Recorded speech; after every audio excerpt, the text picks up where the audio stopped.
Society and Board. It is a pleasure to extend a welcome to all of you.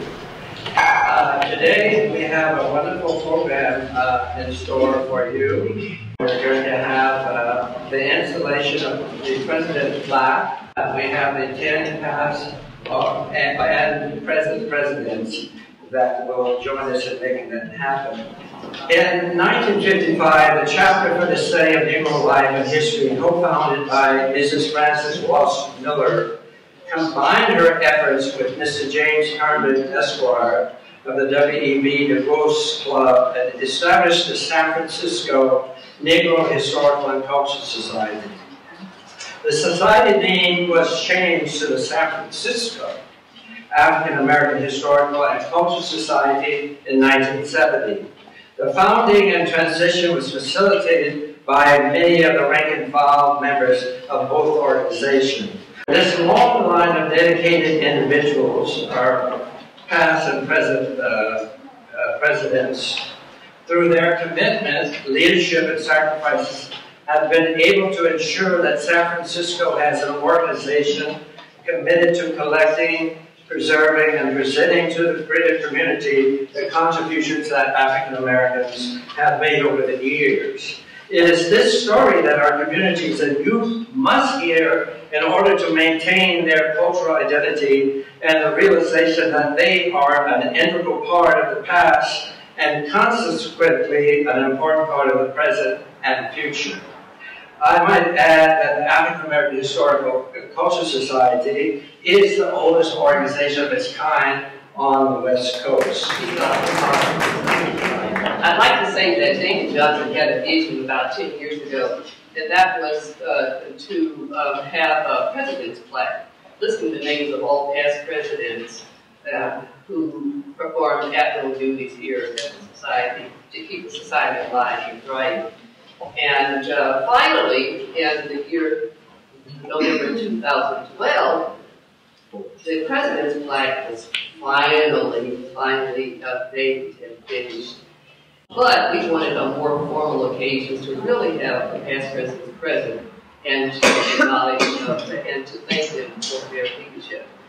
The late Mr. Noah Griffin Sr. was president of the society from 1972 to 74. Mr. Noah Griffin Jr. is present today at the society as the society acknowledges his father's outstanding leadership and service. Mr. Noah Griffin Sr. was a college and university professor of Latin in Texas and Florida. He was executive director of Florida's Teachers Association that filed lawsuits for equal pay for black teachers, as was for white teachers. He was also the West Coast Regional NAACP director. Let me present Noah the President Plaque Certificate posthumous on behalf of his late father, Mr. Noah Griffin.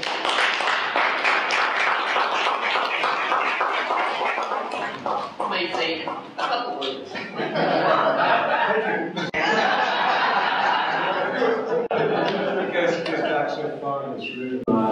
remember when I was the mayor of the city youth and government, I was applying to be mayor of the city youth and government.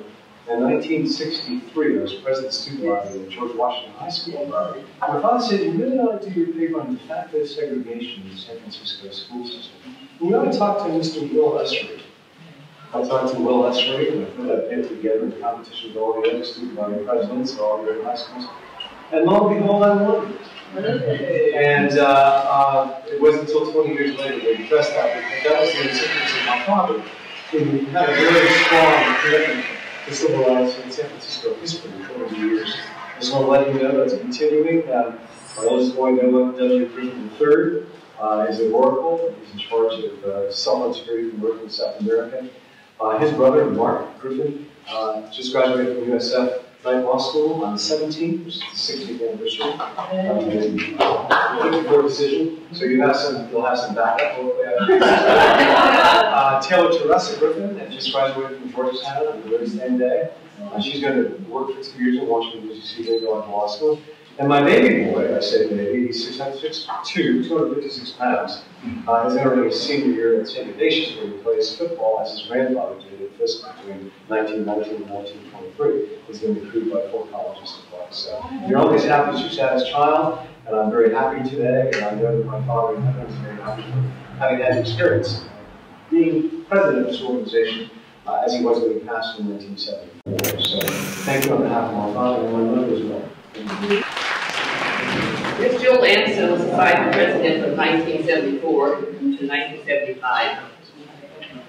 And she saw the president's plaque when it was finished at the society's general membership meeting on November 22nd, 2012, when she was returned. However, a more formal event, as I mentioned, we wanted to have all the presidents, as many past presidents present as possible for the installation of the president's flag. On May 1st, 2014, Jewel Carolyn Anderson passed. But to accept the president's plaque certificate,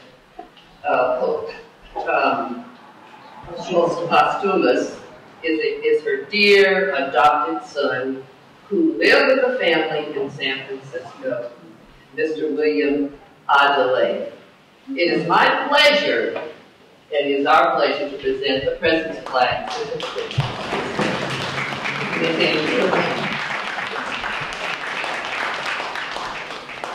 I wish Jewel was here to accept the plaque herself. It will be my duty to take this to a room that she has in her house, where she has so many other awards.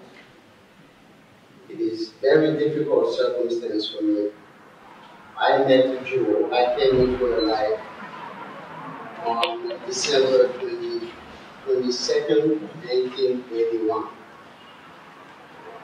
Sadly, she passed on the 1st of May this year.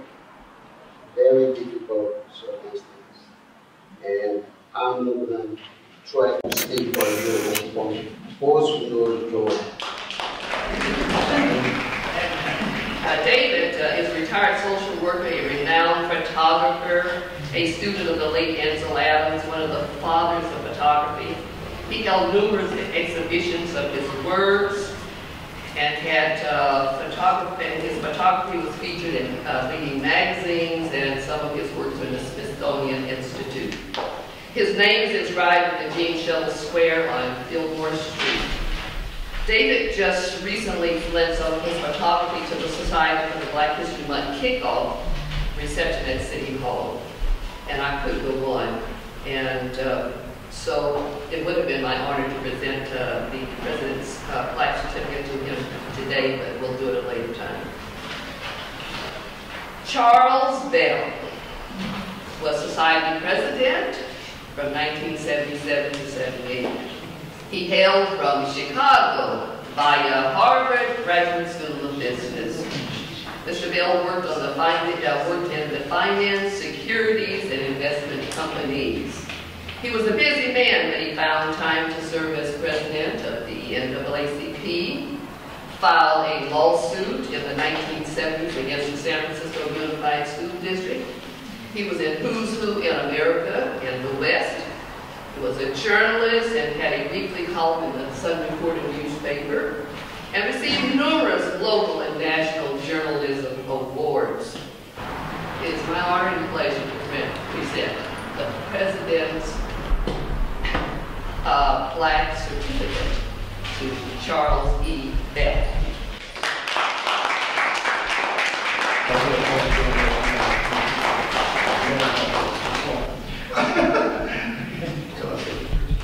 Okay, I came to society dishonestly.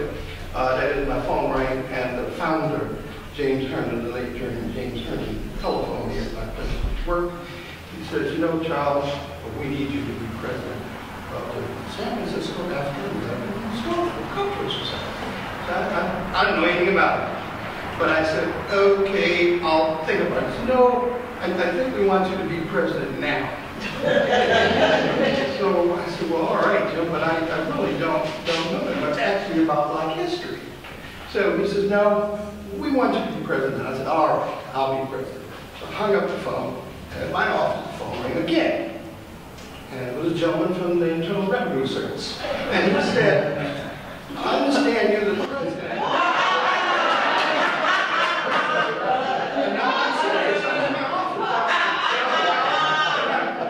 I visited him and he says, you owe $16,000. Can we work something out? I said, I had no idea what was going to happen. President. And from there, of course, society work on my history lessons. Which were very badly needed for me in charge of this organization. Aside from doing that, I also did another radio show, and it was called KNBR, which some of you may or may not remember, but it's 50,000 watt station was, and ran all up and down the state of California. And I did a series of shows, which I'm going to get to. Decided to do some. These shows I recorded, they're about Black history, labor, art, music. Some of you may or may not remember E.J. Montgomery, or whatever. Some of those people, and then the first Black president of the San Francisco Musicians Union. So, and of course, everybody remembers Dr. Carlton Goodman, and I recorded him in politics. And I was very pleased to have him on the show because I got to ask him the one question everybody wanted to ask Carlton Goodman. Are you now, have you ever been a member of the Communist Party? And he was very frank, well, if you were anybody but you, Charles, I thought I'd go to hell. And then he went on to, of course, skirt the question. Because you hear that on these tapes, so that's one of the things that I did. So with that, I want to thank you for bringing me back.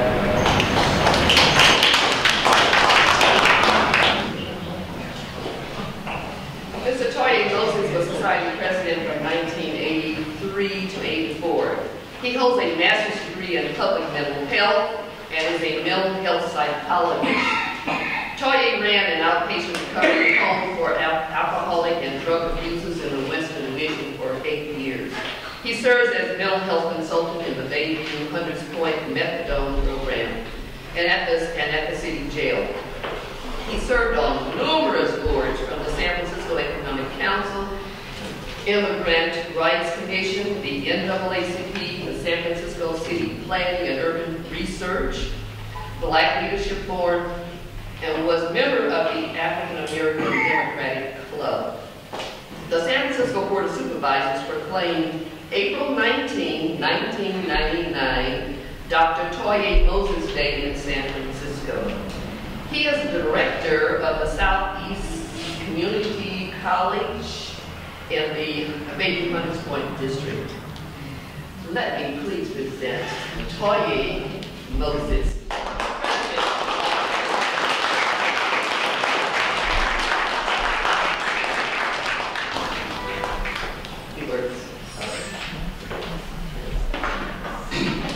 Good afternoon, brothers and sisters.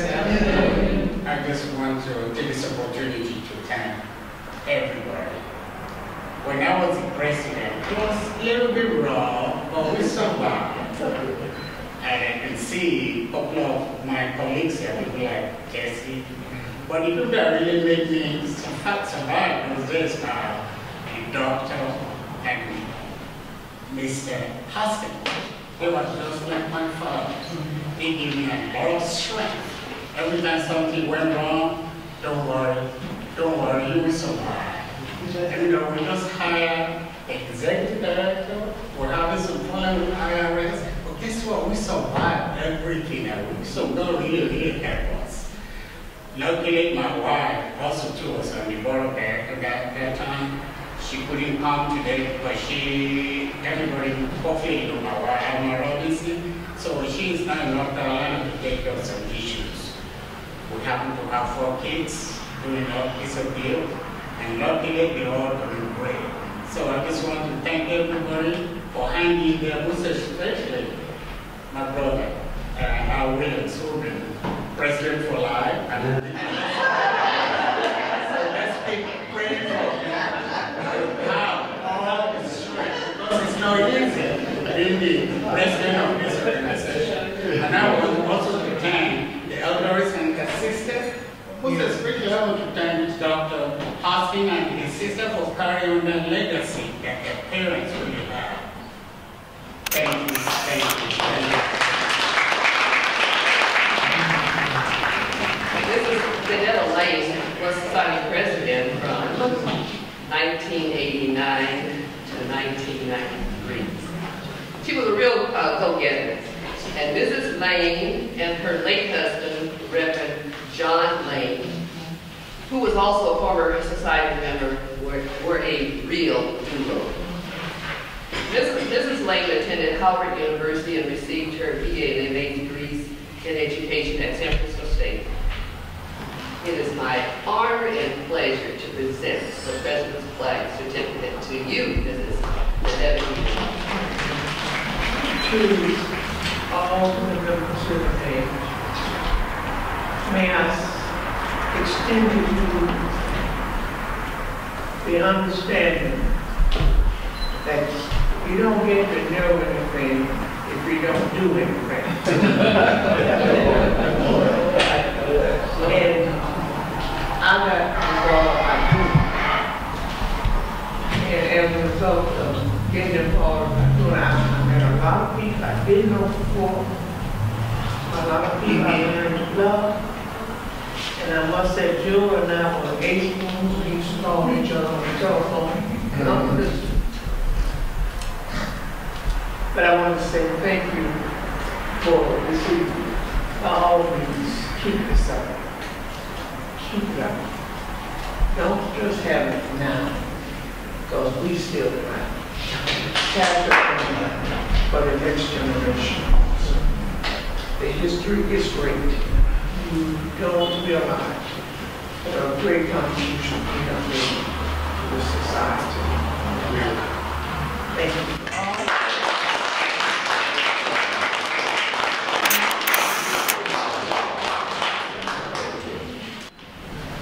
Dr. Churchwell was society president from 1990 to 1995. He is truly an NAACP warrior and community activist. It is my distinct pleasure to present the President's Plaque certificate to Dr. Caesar Churchwell.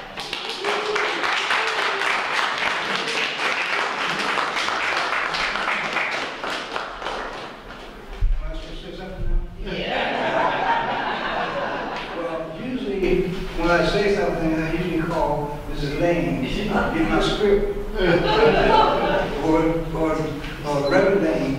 And when I have problems, I always remember Reverend Lane would make me solve my own problem. I said, Doctor, what do you think about that? Okay. So anyway, Charles Bell, you probably saved my life too. Charles called me one time. Wanted me to be an ambassador. What's that country in Africa? And then he's called me back and said, no, you don't want to go in the fight.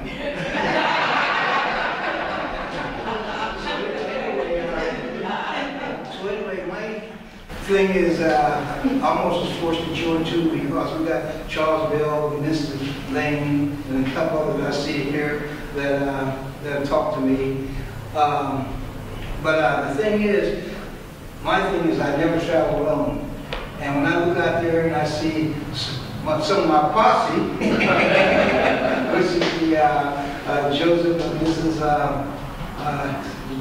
Lambert and Doug Parrish, that means that somebody got my back.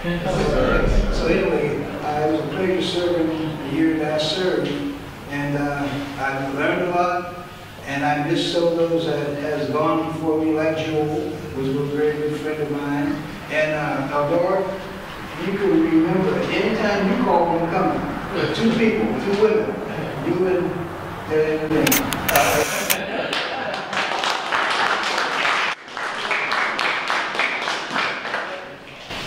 Mr. Ellis Joseph served as the Society's acting president from 1997 to 1998. Joseph is truly an unsung hero. He put in blood, sweat, and tears of the society when we really needed him. It gives me great pleasure to present the President's Plaque Certificate to Ellis Joseph.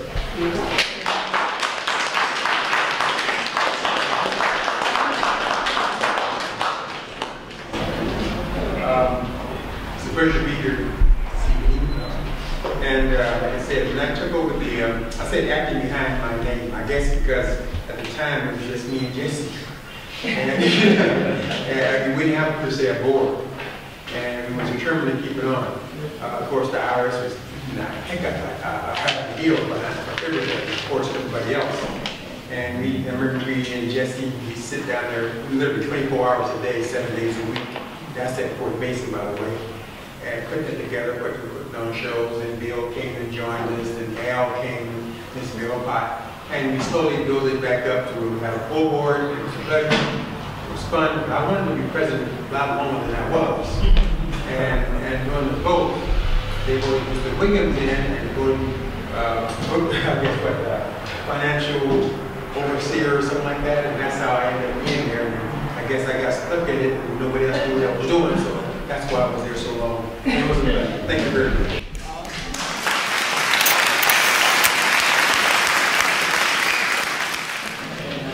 Mr. Jesse J. Bird was society president from 1998 to 2000. I always enjoyed being in his presence because he was quiet spoken and a gentleman. I also knew that I was in safe keeping because he was past president of the Officers for Justice in the San Francisco Police Department. It is my pleasure to present the President's Plaque Certificate to you, Jesse Bird.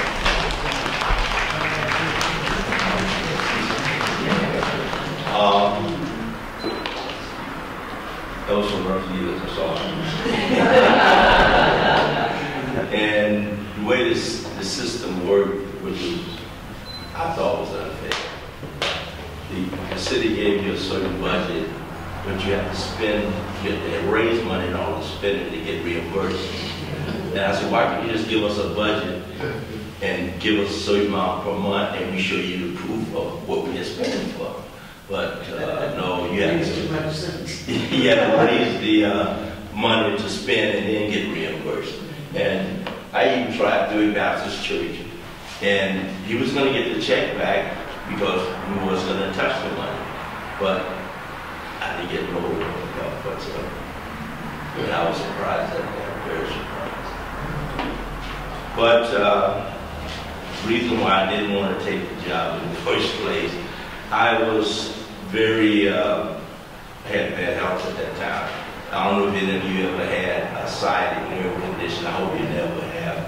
That's one of the worst pains I've ever had in my life. After you take that first step, it's painful and get more painful thereafter.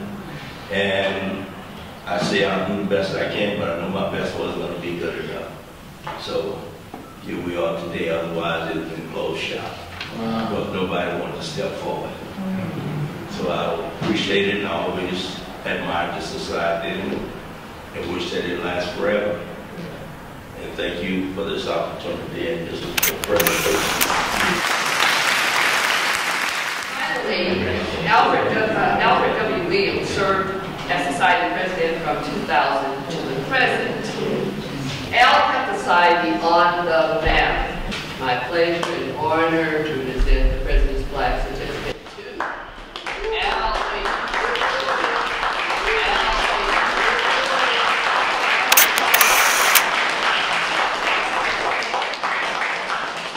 Thank you, Phil and Lars.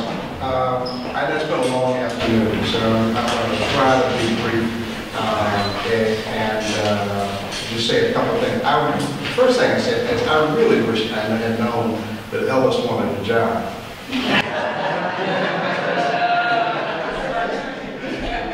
I would be glad that if he still wanted it. We could work something out.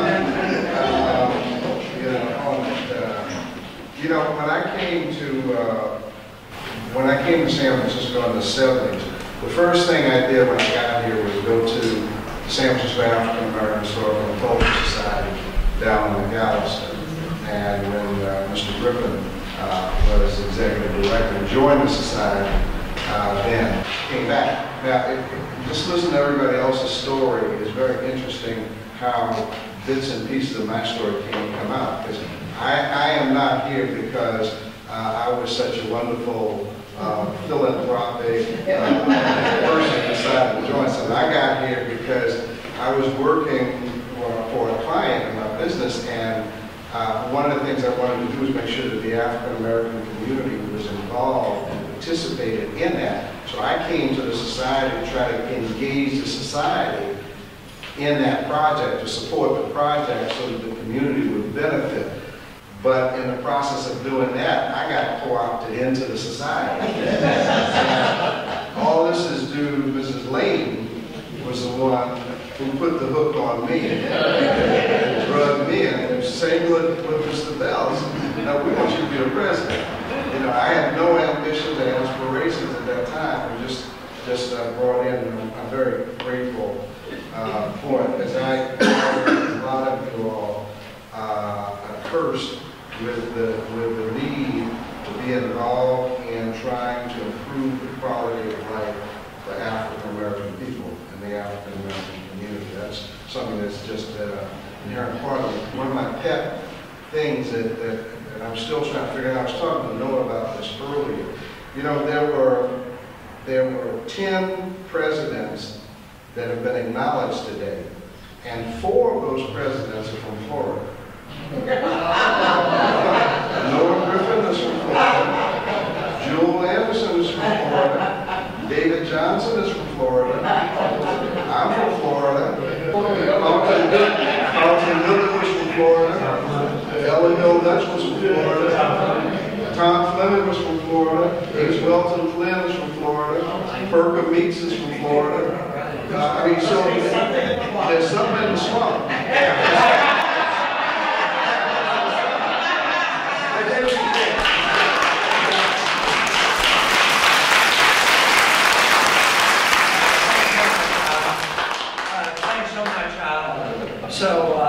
Again, so I would like to ask you to give all our awardees today a good round of applause.